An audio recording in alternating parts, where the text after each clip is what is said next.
Ce n'est pas le choix de l'aliment qui est le plus important, c'est ce que notre corps est capable d'en faire. Si vous prenez un aliment ou même un mode alimentaire qui sur le papier est parfait et top, qu'il est associé à une bonne santé d'une manière générale, si vous digérez mal, vous entretiendrez beaucoup de problèmes. C'est la raison pour laquelle aujourd'hui, on voit beaucoup de personnes qui suppriment par exemple le gluten ou les produits laitiers et qui ont une amélioration qui est modérée. Ça ne veut pas dire qu'il ne se passe rien, on soulage le corps de deux catégories d'aliments qui sont compliqués à traiter, mais si on continue de mal digérer, finalement on va continuer de créer des surcharges au niveau du système digestif. Il faut savoir par exemple que l'intolérance au riz, c'est l'intolérance numéro 1 en Asie.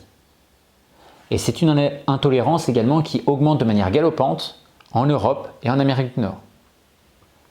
Donc en Asie, le riz est consommé de manière culturelle et c'est l'industrialisation alimentaire qui favorise ces phénomènes d'intolérance. En Europe, c'est l'évolution des changements alimentaires, des mœurs alimentaires.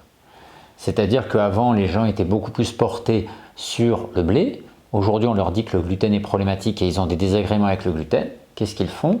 Ils vont consommer du riz parce que c'est quelque chose qui est facile.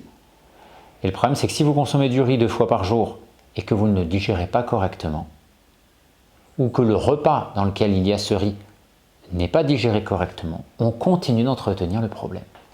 Même s'il y a eu un mieux temporaire, et beaucoup de gens font des changements alimentaires, vont avoir un mieux pendant quelques semaines, quelques mois, parfois quelques années.